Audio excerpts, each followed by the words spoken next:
हम CSIR का ये वाला क्वेश्चन डिस्कस करेंगे। इसमें पहले दिया है IR का 1740, तो ये तो ईस्टर सबके लिए होता है, तो इसको कोई मतलब फ़ायदा नहीं होगा। H1NMR में मतलब 3 हाइड्रोजन, उसका 0.9। तो आप समझिए इस स्ट्रक्चर को देख लेते हैं। CH3 3 हाइड्रोजन, उसका ट्रिपलेट है, मतलब बगल में दो हाइड्रोजन होना चाहिए, सही है। फिर 1.6 है, सेक्सटेट है, मतलब बगल में दो हाइड्रोजन का सेक्सटेट है, ठीक है, मतलब बगल में 5 हाइड्रोजन होना चाहिए, ठीक है। तो इसमें देखिए 3 है, इसका 2 5 है, तो ये वाला ठीक है, ये हो गया, ठीक है।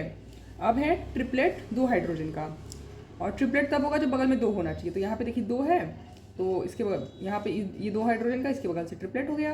तो ये हो सकता है स्ट्रक्चर, ठीक है।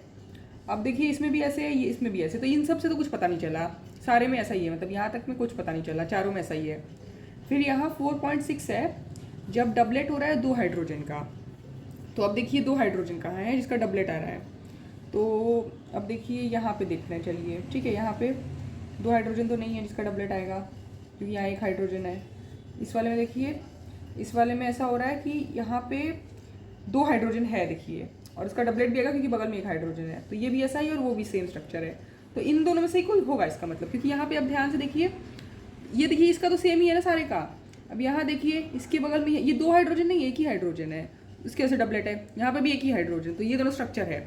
अब बाकी वाला मास स्पेक्ट्रोस्कोपी से करेंगे, कैसे? अब देखिए इन दोनों में से कोई है, चलिए हम लोग सोच लीजिए इसको ही कर लेते हैं, ठीक है। तो इसमें क्या होता है, मास स्पेक्ट्रोस्कोपी में ना ये वाला बॉन्ड ब्रेक करेगा, तो ये जब ब्रेक करेगा तो क्या होगा, फ्री रेडिकल और कैटायन बनेगा। तो इसके ब्रेक करने से देखिए क्या होगा, अल्फा क्लेवेज, मतलब अल्फा फिजन होगा, ठीक है। अल्फा फिजन मतलब यहाँ पे अगर, क्योंकि नॉन बॉन्डिंग ज़्यादा एनर्जी का होता है, तो उसको उसका अल्फा मतलब ये वाला ऐसे ब्रेक करेगा, ठीक है।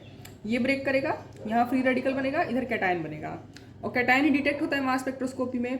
और इसका इसका मास ना 71 आएगा, तो इससे पता चलेगा कि यही कंपाउंड है, ये वाला नहीं। Okay, thank you.